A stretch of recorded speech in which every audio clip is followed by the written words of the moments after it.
pouvoir démarrer ce Europe at Lunch qui, cette fois-ci, est consacré à la libre circulation des personnes et notamment aussi à la question de la directive européenne sur la citoyenneté. Donc, merci à toutes et à tous de participer à cette nouvelle édition. On en aura encore une prévue dans quelques semaines pour terminer cette série sur les différentes dimensions des négociations entre la Suisse et l'Union européenne. Aujourd'hui, c'est à nouveau un peu particulier parce qu'on a deux intervenants et en plus de ça, on a une intervention en français, l'autre en allemand et donc un programme parfaitement bilingue. On prendra suite aux deux présentations le temps aussi de discuter, de répondre à vos questions, que ce soit en français ou en allemand. Il ne faudra pas hésiter à les poser. Donc voilà, on se réjouit de ce programme et on se réjouit surtout de la participation ou respectivement de l'intervention aujourd'hui de deux experts. On a Laura Silio qui est avec nous, qui est Policy Fellow Europe au Forhouse, au Think Tank Forhouse, et co-auteur d'une publication très intéressante qui est intitulée Directive citoyenneté de l'UE et libre circulation des personnes. Laura, bienvenue. Tu présenteras ou tu interviendras en allemand. Et puis, on a aussi avec nous Pierre-Alain Lothe. Bienvenue à vous aussi.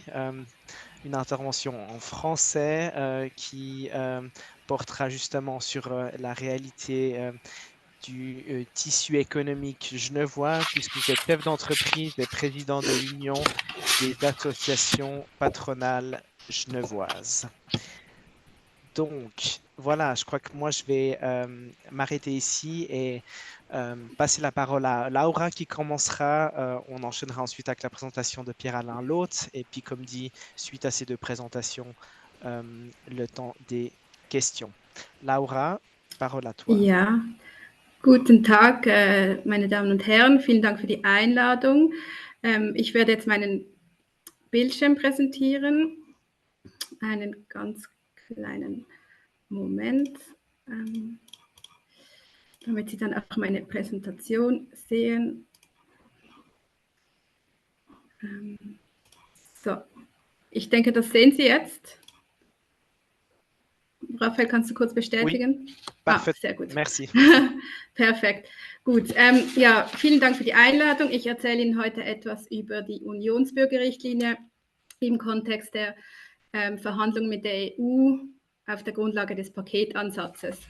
Und möchte Ihnen ganz kurz zunächst schnell erklären, was Voraus ist. Wie gesagt, von Raphael schon, es ist ein Think Tank, eine Denkfabrik, und es ist ein gemeinnützig und nicht gewinnorientierter Verein mit ca. 100 Freiwilligen in 9 regionalen Gruppen und 12 thematischen Programmen. Und ich bin im Policy Fellow Europa. Und zusammen mit dieser Community wollen wir eigentlich neue Stimmen, neue Lösungsansätze und Ideen in den politischen Diskurs einbringen. Gut, jetzt direkt eingetaucht als Kontext zur Unionsbürgerrichtlinie und zum Personenfreizügigkeitsabkommen ein bisschen einen Hintergrund. Es handelt sich dabei ja um bilaterales Recht. Also bilaterales Recht bedeutet sektorielle Abkommen zwischen der Schweiz und der EU seit 1950. Dazu gehören unter anderem eben die sogenannten bilateralen 1 von 1999 und dazu eben auch das Freizügigkeitsabkommen. Sie kennen sicherlich auch die bilateralen 2 von 2004, ganz bekannte Abkommen darunter sind die Dublin- und Schengen-Abkommen. Und wenn wir jetzt dieses bilaterale Recht inhaltlich anschauen, dann ist dies selektiv, also im Verhältnis zum EU-Recht nicht so umfassend. Das EU-Recht geht viel weiter in den entsprechenden Abkommen als das bilaterale Recht zwischen der Schweiz und der EU. Das ist einerseits inhaltlich und dann andererseits ist auch die Frage relevant, wie funktionieren diese Abkommen? Also wie funktioniert das Personenfreizügigkeitsabkommen beispielsweise? Und dort relevant dann, wie wird so ein Abkommen ausgelegt? und wie wird es angewendet, wie wird es beispielsweise an neue Verhältnisse angepasst, also wenn ein neues Recht in der EU erlassen wird das dann übernommen, ja oder nein, wie wird das FZA angepasst und wie wird zum Beispiel eine Uneinigkeit einem Streit beigelegt. Das sind diese sogenannten institutionellen Fragen, auf die wir gleich nochmal vertieft zu sprechen kommen. Das aktuelle bilaterale Recht oder diese bilateralen Verträge, die sind, wie Sie sehen, relativ alt teilweise. Und die EU und die Schweiz haben schon seit längerem den Wunsch geäußert, dieses bilaterale Rechtssystem zu modernisieren. Also diese institutionellen Fragen auch einzubauen und teilweise also zu lösen in dem Sinne, weil sie noch offen sind oftmals. Und da wissen Sie auch, dass die EU und die Schweiz bereits 2014 Verhandlungen begonnen haben über ein sogenanntes institutionelles Rahmenabkommen. Das hätte bedeutet, dass diese institutionellen Fragen in einem für alle bilateralen Verträge gegolten hätten. Dies wurde ja dann abgebrochen, dieser Entwurfstext, und dann hat man Sondierungsgespräche angefangen 2022, die dann jetzt im März 2024 in einem Verhandlungsmandat respektive in dem Beginn der Verhandlungen geendet haben. Also momentan sind Verhandlungen zwischen der EU und der Schweiz im Gange über diese institutionellen Lösungen, aber nicht mehr für alle zusammen für alle Abkommen, sondern nur für die Marktzugangsabkommen. Deswegen der sogenannte Paketansatz. Jetzt ganz kurz noch auf die Kernelemente, die dann auch relevant sind, wenn wir über die Unionsbürgerrichtlinie sprechen und die Inkorporation in das FZA. Die Kernelemente dieser institutionellen Lösungen noch einmal für Sie präsentiert, hier die Grundzüge. Und zwar eben einerseits geht es um die laufende Aufdatierung der betroffenen Abkommen.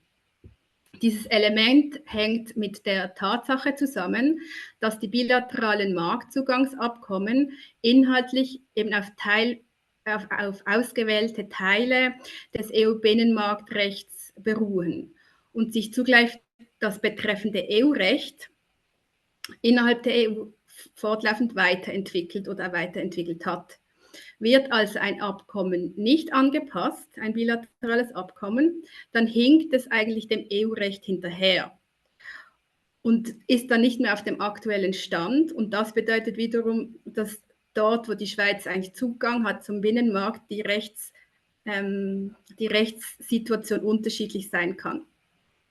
Das möchte man jetzt eben neu, dynamisch aufdatieren. Ein Abkommen, ein Marktzugangsabkommen soll dynamisch an neues EU-Recht angepasst werden. Dann das zweite Element ist die Auslegung des bilateralen Rechts. Dieses Element ist die Folge des ersten, und zwar, wenn die bilateralen Marktzugangsabkommen inhaltlich auf EU-Recht beruhen und die Regeln des EU-Binnenmarkts teilweise im Verhältnis zur Schweiz gelten sollen, so gelingt dies nur, wenn sie inhaltlich auch gleich verstanden werden. Oh. Genau. Und da es sich bei den betroffenen Abkommen, die auf EU-Recht basieren, auch logischerweise um inhaltliches EU-Recht handelt, ist auch der EuGH dort als oberste Gerichtsinstanz der EU maßgebend für die Auslegung in der Logik der EU. Und schließlich dann der Streitschlichtungsmechanismus, ein neues gerichtliches Element zum bisherigen Streitbeilegung im gemischten Ausschuss, soll errichtet werden. Und das ist insofern wichtig, dass bis anhin, wenn eine Uneinigkeit bestand über die Auslegung eines Rechts, dass man das nicht wirklich hier ein gerichtliches Element hatte. Gut, jetzt haben wir das als Hintergrund, diese neuen Elemente, diese institutionellen Regeln. Und jetzt kommen wir zur Unionsbürgerrichtlinie, weil diese ist logischerweise eine EU-Richtlinie von 2004. Und sie enthält Vorschriften über das Recht von Bürgern, sich im Hoheitsgebiet eines anderen Mitgliedstaates zu bewegen und sich dort aufzuhalten. Die Richtlinie enthält auch Vorschriften über die Einschränkungen dieser Rechte, sowie das Recht auf eine Gleichbehandlung, unter anderem in Bezug auf Sozialleistungen, aber dort gelten sehr, sehr wichtige Ausnahmen. Zum Beispiel ist ein Aufenthaltsrecht und genügende Mittel Voraussetzung, damit ein Unionsbürger im Verhältnis zu den Bürgern des Aufnahmestaates gleich behandelt wird in Bezug auf Sozialleistungen. Die Unionsbürgerrichtlinie hat so eine Doppelnatur, und zwar einerseits enthält sie Regeln und Vorschriften welche Weiterentwicklungen des Freizügigkeitsrechts darstellen, also eben das Recht, sich von einem in ein anderes Hoheitsgebiet zu begeben und dort zu wohnen, aufzuhalten, zu arbeiten. Und andererseits enthält die Unionsbürgerrichtlinie auch spezifische Rechte für Unionsbürger. Die Unionsbürgerrichtlinie führt nämlich den Status der Unionsbürgerschaft ein. Die Unionsbürgerschaft ist nicht ein Ersatz zur bisherigen Staatsangehörigkeit, sondern kommt eigentlich wie noch dazu. Und schließlich, wenn wir dann das im Verhältnis zum Freizügigkeitsabkommen anschauen, das Freizügigkeitsabkommen zwischen der EU und der Schweiz, dann enthält das FZA ebenfalls Rechte über die Ein- und Ausreise sowie den Aufenthalt. Sie sind hingegen älterem EU-Recht nachgebildet. Sie erinnern sich, das FZA wurde 1999 abgeschlossen und verweisen somit auch auf älteres EU-Recht. Das heißt, das FZA wurde seit seinem Abschluss eigentlich neuerem EU-Recht nicht angepasst. Sprich, diese Unionsbürgerrichtlinie oder neueres Freizügigkeitsrecht ist eben nicht im FZA aktuell enthalten. Jetzt, warum war oder ist diese Unionsbürgerrichtlinie heikel für die Schweiz? Eben weil es gewisse Rechte enthält, die auf diesen Unionsbürgerrechtsstatus zurückgehen. Und da ist zum einen dieses Daueraufenthaltsrecht für freizügigkeitsberechtigte Personen nach 5 Jahren rechtmäßigem Aufenthalt, was in der Folge gegebenenfalls eben zu Sozialhilfeansprüchen führen könnte. Und zweitens die verschärften Regeln über die Wegweise von Personen, also zum Beispiel die Ausschaffung von kriminellen Personen, die erschwert ist, wenn beispielsweise Unionsbürger in der Union lange Aufenthalt hatten in einem Mitgliedstaat. Dies waren oder sind heikle Punkte für die Schweiz. Jetzt wurden aber ja Sondierungsgespräche geführt, respektive auch wenn wir jetzt das Verhandlungsmandat anschauen, dann sehen wir, dass gewisse Ausnahmen und Garantien zugunsten der Schweiz im Bereich der Unionsbürgerrichtlinie gewährt wurden.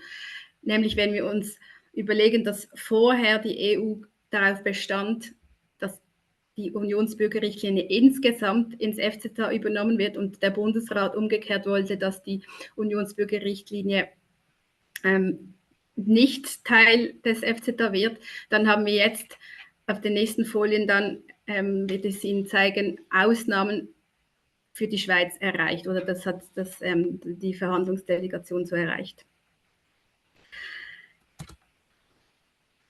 Die Schweiz und die EU haben nämlich im Oktober, also vor Verhandlungsstart, bevor beide ihre Verhandlungsmandate veröffentlicht haben, ein Common Understanding zusammenverfasst, wo eigentlich so ein bisschen die Leitlinien oder der rote Faden der angedachten Verhandlungen schon mal skizziert wurde, oder zumindest ein gemeinsames Bekenntnis, in welche Richtung es gehen soll. Und da wurde festgehalten, dass betreffend die Ausschaffung oder diesen schwierigeren Bedingungen, Personen auszuschaffen, die geltenden Verpflichtungen gemäß FZH aufrechterhalten bleiben. Also konkret dieser verstärkte Schutz gegen Ausschaffung im Verhältnis zwischen der Schweiz und der EU nicht gelten soll. Und der Grund dafür ist eigentlich auch die Ausschaffungsinitiative, die wir in der Schweiz angenommen haben. Also der Rechtsrahmen oder die Verfassung der Schweiz wird hier berücksichtigt und die Schweiz hat hier in dem Sinne kann sie ihr System weiter behalten. Betreffend das Daueraufenthaltsrecht, dies wird übernommen, aber mit gewissen Einschränkungen. Das heißt, es wird nur für Erwerbstätige gelten, das heißt Angestellte und selbstständig Erwerbende und ihre Familienangehörigen, sofern das FZH einen Familiennachzug vorsieht. Und für die Berechnung dieser 5 Jahre sollen ebenfalls Einschränkungen gelten. Dies ist eigentlich ein Plus für die Schweiz, weil dies der Kreis der potenziell neuer Sozialhilfeberechtigten einschränkt. Das heißt, insgesamt hat die Schweiz inhaltlich Ausnahmen von der Anpassung des FZH gegenüber der Unionsbürgerrichtlinie erzielt. Und das ist auch wichtig, wenn wir das sehen im Vergleich zum Beispiel zum EW-Recht, also der europäische Wirtschaftsraum, auch Island, Norwegen und Liechtenstein, die dort dabei sind, die EU-Recht übernehmen. Und dort ist das zum Beispiel nicht vorgesehen. Die haben die Unionsbürgerrichtlinie als Ganzes übernommen. Und es ist auch diese neu verhandelten quasi Ausnahmen und Garantien waren auch nicht Teil des INSTA. Schließlich enthält das Common Understanding auch noch für die Schweiz relevante Garantien und Grenzen in Bezug auf das Recht auf Sozialhilfe. Und zwar sind dort die Kurzaufenthalte, also Personen, die nur 3 Monate in die Schweiz kommen und sich hier aufhalten, ausgeschlossen vom Recht auf Sozialhilfe, und die Ausschaffung von Personen, welche die Bedingungen für einen rechtmäßigen Aufenthalt nicht mehr erfüllen, das ist weiterhin möglich. Jetzt noch erst kurz zu den flankierenden Maßnahmen im Rahmen des Common Understandings. Der Nachredner wird dann spezifisch noch darauf ein bisschen eingehen. Bei den flankierenden Maßnahmen, nur um das in Erinnerung zu rufen, ist auch da geht es um den Lohnschutz, eigentlich Maßnahmen für die Erhaltung des Lohnschutzes in der Schweiz. Und da ist maßgebend das Entsenderecht, also Personen, die von EU-Mitgliedstaaten in der Schweiz hier entsandt werden und arbeiten und umgekehrt. Und dieses Entsenderecht soll eigentlich nicht dynamisch aufdatiert werden, grundsätzlich. Das heißt konkret, es wird nur aufdatiert, wenn das EU-Entsenderecht keine erheblichen Schwächungen und Verringerungen des Schutzniveaus der entsandten Arbeitskräfte in Bezug auf die Arbeits- und Beschäftigungsbedingungen zur Folge hat. Die Schweiz kann ihr duales Vollzugssystem bleibt erhalten und die Voranmeldepflicht bleibt ebenfalls bestehen. Aber das nur ein kurzer Escort, auch als Überleitung dann für die nächste Präsentation.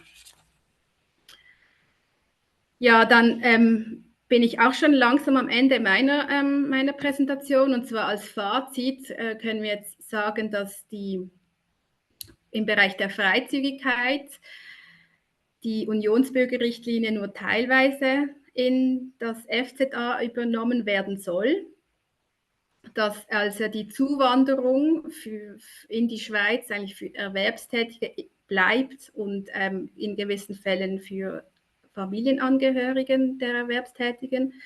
Damit meine ich eben Arbeitnehmer in einem Anstellungsverhältnis und Selbstständige.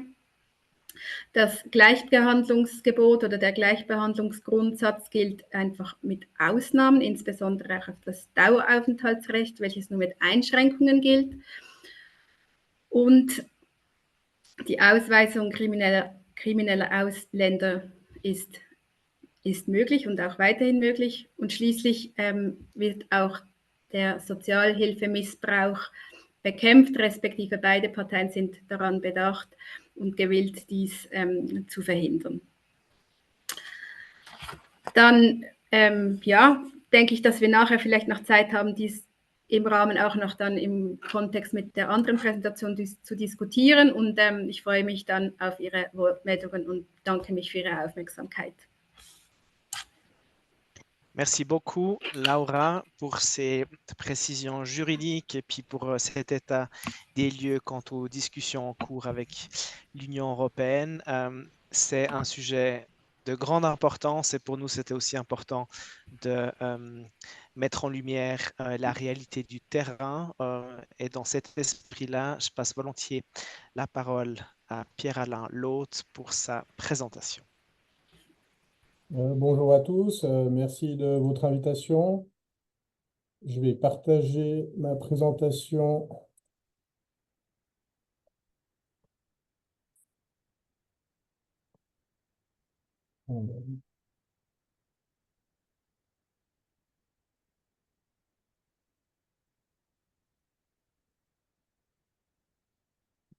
En allemand, mais je vous rassure, je vais présenter en français, comme c'était prévu. Est-ce que c'est à l'écran? Oui, il faut juste encore starter la présentation. Comme ça, on l'a en bas à droite. Exactement. Comme ça, c'est tout joli chez nous. Parfait. Excellent. Merci. Parfait, merci. Donc, la question qui était posée dans la relation Suisse-Europe, c'était le cas du canton frontalier de Genève dans l'exemple de la libre circulation des personnes. Commencer par quelques réflexions sur l'immigration en provenance de l'Union européenne, telle que nous le vivons, au travers de quelques faits. C'est d'abord pour nous de permettre de contrer les conséquences de l'évolution démographique et de la pénurie croissante de main-d'œuvre, principalement qualifiée, mais pas seulement, on le verra plus tard. Donc, on a non seulement besoin de travailleurs hautement qualifiés qui ne se retrouvent pas sur le marché de l'emploi local, mais aussi besoin de travailleurs qui viennent occuper des postes dans des professions pour lesquelles il n'est plus possible de recruter suffisamment parmi la population résidente.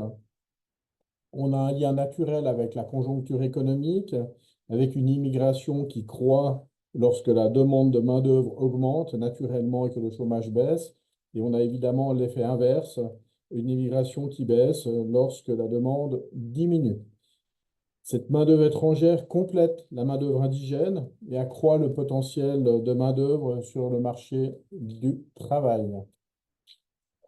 Quelques chiffres pour situer Genève sur un marché du travail qui est plutôt dynamique, avec plus de 400 000 places de travail, emploi au sens large, mais en réalité 340 000 équivalents plein temps et une population résidente active de 236 000 travailleurs à temps partiel ou à temps complet, ce qui signifie un besoin de main-d'œuvre extracantonale relativement important.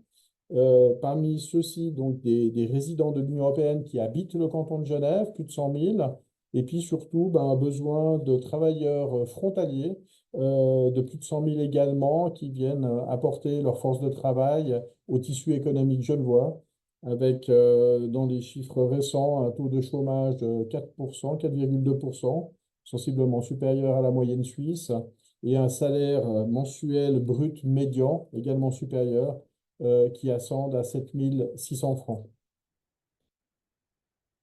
Un zoom sur différents métiers par rapport à la diversification des profils dont nous avons besoin au sein du bassin d'emploi frontalier, avec, on le voit principalement, et c'est en augmentation, vous avez mis quelques chiffres chronologiques 2015, 2020, 2023, mais un besoin de ressources de main-d'œuvre principalement dans les métiers de la santé, de l'action sociale et de la personne, la construction, le commerce de détail et puis l'hôtellerie-restauration, et puis évidemment dans d'autres secteurs comme le commerce et les activités financières et d'assurance, différents secteurs de l'industrie, l'enseignement ou les métiers de l'ingénierie et de l'architecture.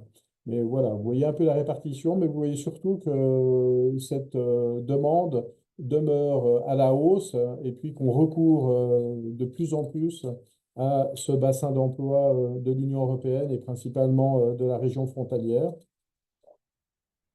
un petit zoom sur l'exemple du secteur principal de la construction dans laquelle je déploie mon activité euh, et qui concerne évidemment un secteur. Et là, vous avez des chiffres qui concernent la Suisse, hein, pas que Genève, mais on voit que 2 tiers des collaborateurs actifs sur les chantiers en Suisse sont d'origine étrangère et que, évidemment, cette proportion est encore plus importante à Genève en canton frontalier.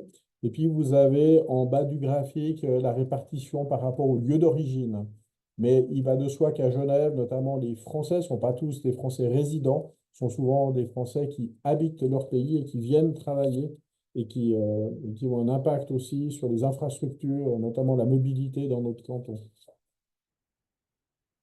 Et maintenant, peut-être une réflexion sur le dispositif cantonal de surveillance du marché du travail, avec une surveillance particulière et puis notamment un partenariat avec l'État et avec les syndicats. Donc, l'idée est déjà d'avoir, et c'est le but, premier thème, avoir un contrôle non seulement des travailleurs détachés, mais aussi du marché local et des entreprises actives sur le sol genevois, entreprises indigènes ou exogènes.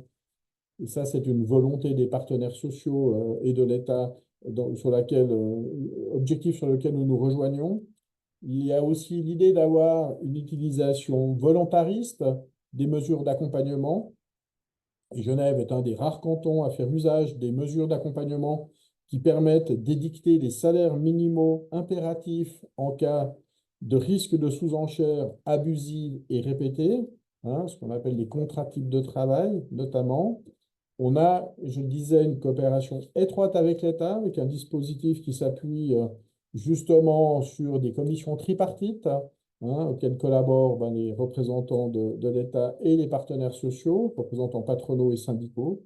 Et puis enfin, c'est une longue expérience de pratique qui est à l'œuvre à Genève, avec notamment un dispositif qui est déjà existant antérieurement à l'entrée en vigueur de la libre circulation des personnes et des mesures d'accompagnement.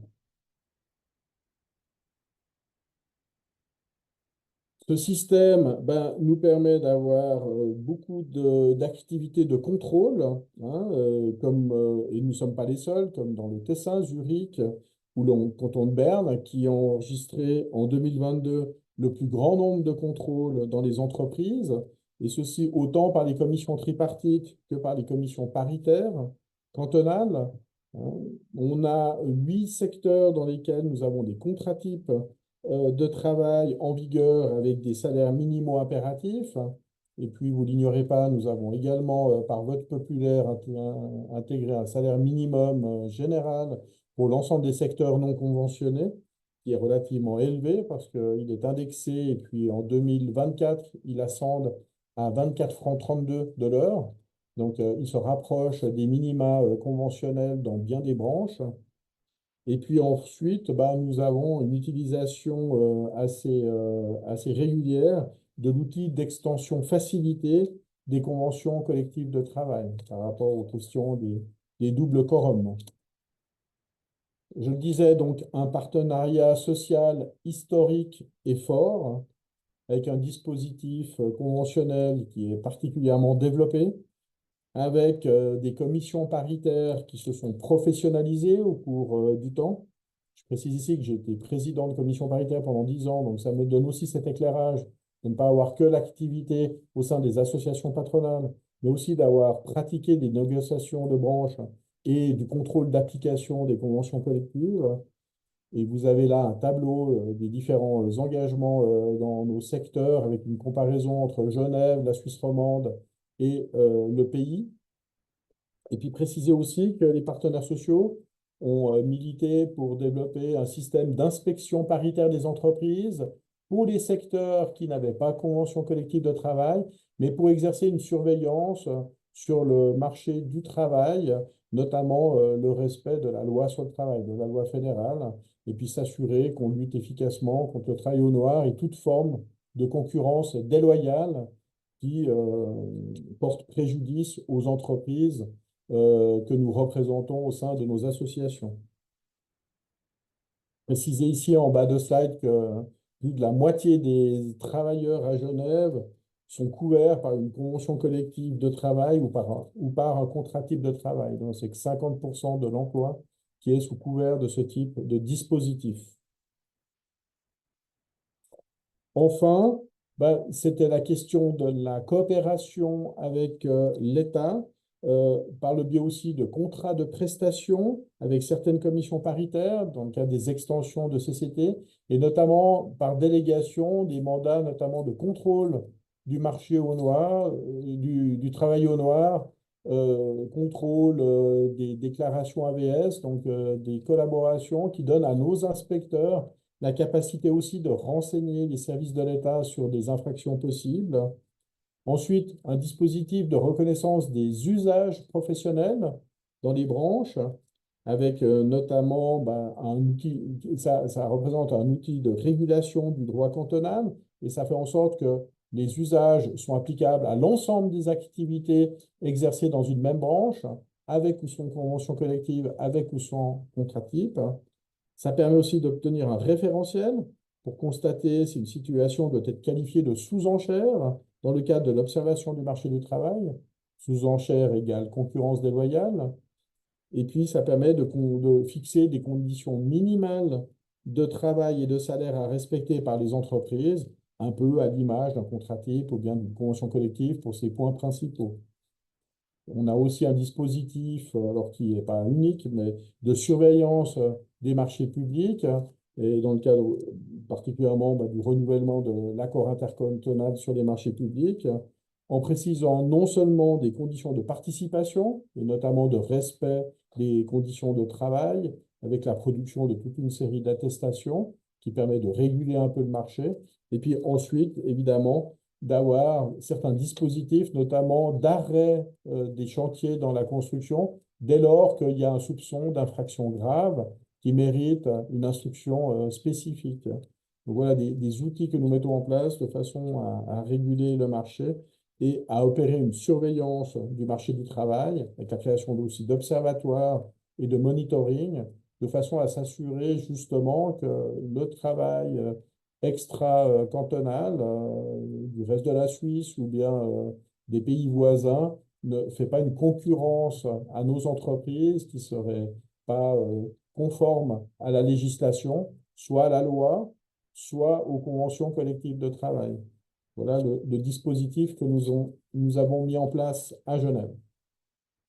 Voilà pour ma brève présentation, donc partagée en allemand, mais elle existe également en français et puis elle pourra être communiquée à qui le demande. Je vous remercie de votre attention. Merci beaucoup pour cet aperçu du contexte genevois en matière de libre circulation des personnes. Un grand merci. Moi, je propose sans tarder d'ouvrir le temps des questions. Comme dit, elles peuvent être posées en français et en allemand à Laura, Pierre-Alain. Parole est à vous. Vous pouvez lever la petite main dans Zoom ou alors poser votre question dans le chat. Je ne sais pas si on a déjà qui sont prêts à se lancer. Autrement, peut-être une première question. Pierre-Alain Lot a mentionné ces questions de salaire minimaux. Laura, je ne sais pas s'il y a matière de ton côté à dire un petit mot là-dessus. C'est vrai que c'est un sujet qu'on entend souvent dans ce contexte de la question de la libre circulation des personnes Suisse-UE, salaires minimaux. Il y a des réglementations au niveau européen. C'est quelque chose qui est compatible ou pas? Enfin, est-ce que tu souhaites apporter encore quelques éléments peut-être sur cette dimension-là du débat? Ja, vielen Dank. Vielleicht wie du richtigerweise gesagt hast, also es gibt Reglemente, die in der EU vorsehen, dass die Arbeitnehmer und Arbeitnehmer in der EU also einen minimalen Lohn haben. Jetzt die aktuellen Verhandlungen und eben auch in Bezug auf die FLAM, die flankierenden Maßnahmen, berücksichtigt eigentlich die Schweiz als Hochpreis- und Hochlohnland. Im Sinne von, dass dieses Niveau eben auch beibehalten werden soll und die die flankierenden Maßnahmen eben auch weiter erhalten bleiben. Es gibt ja in der Schweiz keinen Minimumlohn und das hängt auch kantonal und vom Gewerbe ab, aber die Schweiz hat eigentlich als Hochpreisland, dieser Punkt wird berücksichtigt in den aktuellen Verhandlungen. Merci. Peut-être une question dans ce cas-là, Pierre-Alain Lautre. Laura a aussi parlé des fameux 8 jours, 4 jours, et ce genre d'évolution peut-être à venir au niveau des procédures. Ça a quel écho naturellement dans la presse? Ça a fait la une durant des semaines, durant des mois. De votre côté, vous qui avez l'expérience du terrain, vous portez quel regard là-dessus? Ça participe aux fameuses mesures d'accompagnement sur lesquelles on a mis en pratique un certain nombre de dispositifs. Et puis on arrive aujourd'hui avec la conviction que les outils du contrôle peuvent être modernisés. Donc ça n'est pas un point de blocage dans la discussion et dans le mandat de négociation, ça a été soulevé, mais il y a des dispositions qui seront aménagées. Alors certaines sont peut-être plus faciles à traduire dans les faits, notamment la réduction de la durée de l'instruction dans le contrôle du travail détaché de 8 à 4 jours n'est pas en soi très problématique parce qu'on dispose aujourd'hui de moyens de renseignement et puis de traitement des données qui n'est pas le même qu'il y a 20 ans. Donc on peut aussi admettre que cette modernisation doit faciliter le traitement des données. Et là-dessus, je pense qu'on est tout à fait enclin à faire l'effort. Il y a d'autres dispositions qui étaient des dispositions de branche, comme par rapport à des cautionnements pour travailler, sur lesquels aujourd'hui, des dispositions seraient de nature à ne demander le cautionnement que lorsqu'il y a une infraction répétée. Et pour certaines branches, c'est un peu plus difficile parce qu'elles sont exposées à davantage de travail au noir et de concurrence déloyale. Mais en cela, on pense qu'on est un peu à la marge et dans des sujets sur lesquels on peut être ouvert. En tout cas, il n'est pas question notamment que le secteur de la construction soit source de blocage pour des dispositions matérielles qui doivent aussi trouver leur solution dans notre organisation de travail paritaire ou tripartite. Donc, ça a fait débat, ça a nourri quelques réflexions, mais je dirais qu'aujourd'hui, on arrive à la conclusion que ça ne devrait pas être un point bloquant de la discussion. C'est un peu à la marge, c'est un peu à la périphérie, puis ce n'est pas au cœur du dispositif de contrôle. Il y a la nature même de ce que nous devons mettre en place.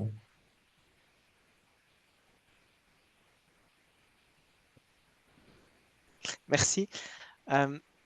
Laura, tu voulais réagir? Non.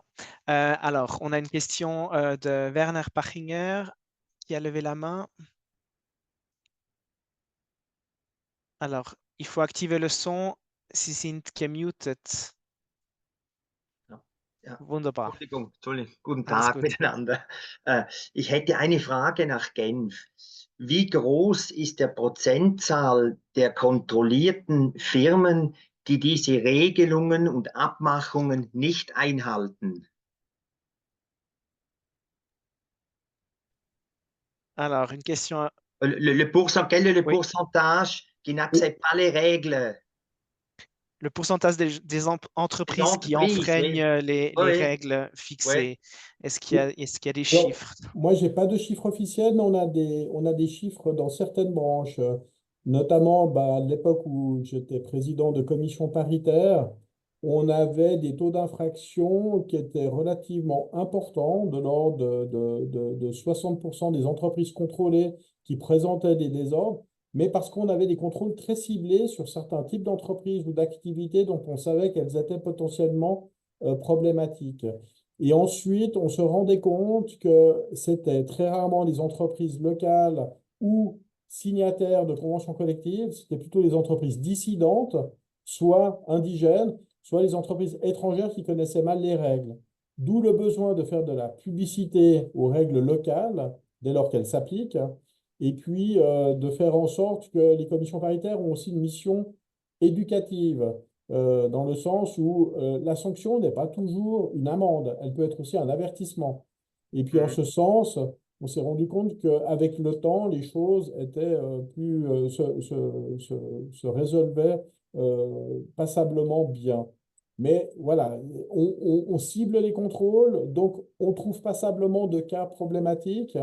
Maintenant, quand on fait un contrôle continu de l'ensemble d'une branche, on est sur des pourcentages assez faibles. Donc on le fait aussi de manière statistique ou aléatoire. On est plutôt de l'ordre de 15 à 20% de problèmes qu'il faut corriger. Quand on fait les enquêtes de terrain avec des inspecteurs, on était dans des taux plus importants de l'ordre de 60-65% d'infractions supposées qui donnaient lieu à des instructions spécifiques.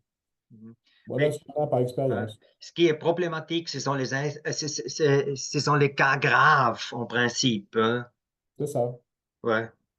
Et là, les cas graves, il faut qu'on soit honnête, ils sont relativement peu nombreux parce que le contrôle est relativement sévère et on a, je reviens sur l'exemple des métiers de la construction, aujourd'hui 10 inspecteurs paritaires, ce qui Mhm. représente environ un inspecteur pour 1000 travailleurs, alors que la règle qui a été donnée comme exemple est d'un contrôleur pour 10 000.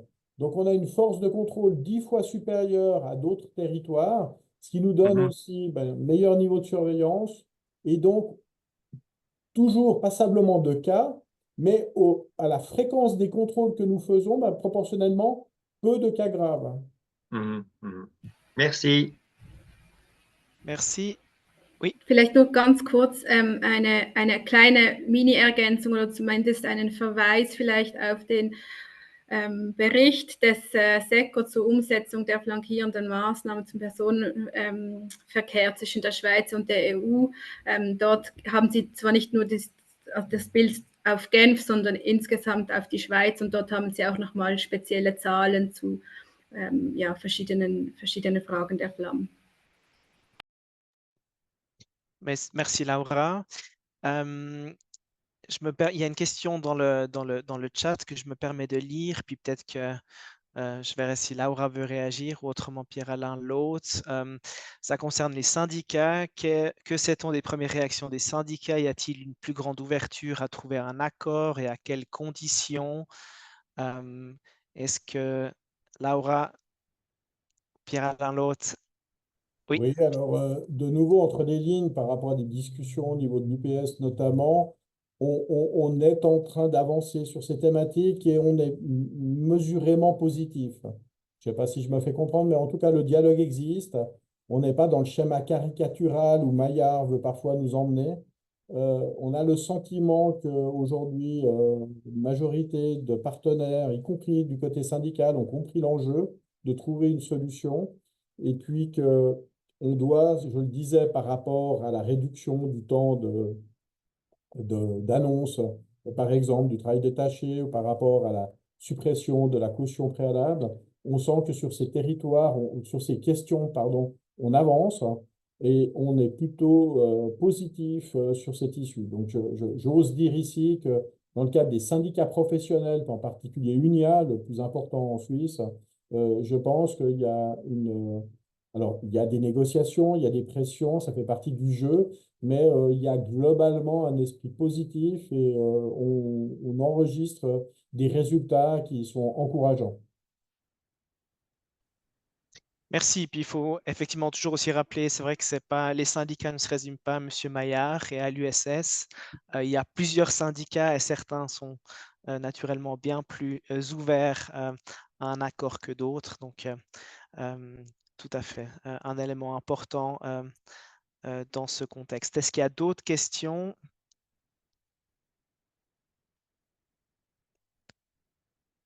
Peut-être en Oui, complément, Marie-Lou. Oui, sans autre. pardon, en complément, est-ce que justement les frais pour les travailleurs qui posent aussi problème a l'air de se régler ou parce que actuellement c'est ce qu'on lit le plus dans la presse qui semble encore poser problème. Est-ce que là vous avez aussi des informations sur des pistes possibles? Sachant que d'autres États membres ont aussi demandé des exceptions sur ces remboursements de frais. Voilà la question des notes de frais. C'est un sujet en discussion, mais dont beaucoup n'avaient pas mesuré le périmètre exact. Parce qu'il y a des notions de frais effectifs, de remboursement de déplacement. C'est un sujet sur lequel je pense qu'on est plutôt proche d'une solution.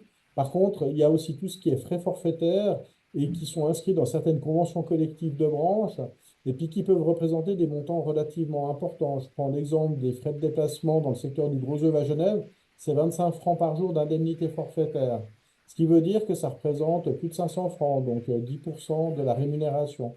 Et là, on n'est plus dans une variable marginale. On commence à être dans des chiffres qui peuvent rentrer dans le cadre d'une distorsion de concurrence s'ils ne sont pas appliqués aux travailleurs de l'étranger, de l'Union européenne venant travailler sur le territoire. Et donc, la question des frais, c'est d'abord de définir la définition et le périmètre exact entre frais effectifs et frais forfaitaires. Et puis, sur ces sujets-là, les discussions sont toujours en cours. Mais de nouveau, je pense que c'est des choses sur lesquelles on doit pouvoir trouver des solutions, notamment si on accepte que les conditions du lieu de la prestation s'exécutent et qu'on est dans le cadre d'une convention collective étendue, il n'y a pas de raison de ne pas prendre en considération ces frais qui sont partie de la rémunération et puis sortir la question des frais effectifs qui sont des débours ou des indemnités. Mais la question de l'indemnité ou des frais, c'est question aussi de vocabulaire fiscal sur lequel j'ai le sentiment que le SECO avait aussi, lui, de la peine à répondre à la question des partenaires sociaux. Donc, pour l'instant, je ne suis pas non plus en capacité de donner des assurances sur ces discussions, mais elles ont lieu, c'est déjà pas mal. Merci. Est-ce que Laura, tu voulais encore compléter? Très bien. Je prends volontiers une toute dernière question, s'il y en a une. Et autrement, je peux que, encore une fois, vous remercier d'avoir pris le temps pour cet échange sur la libre circulation des personnes. Il y aurait matière encore à aller dans passablement de direction pour affiner les discussions, mais un grand merci en tous les cas déjà à Laura Tilio et à Pierre-Alain Lhôte pour vos présentations qui ont donné, c'était le but de ces Europe at Lunch, un aperçu du sujet, enfin des sujets qu'on débat, qu'on discute dans le cadre de ces négociations et puis de l'avenir des relations Suisse-UE.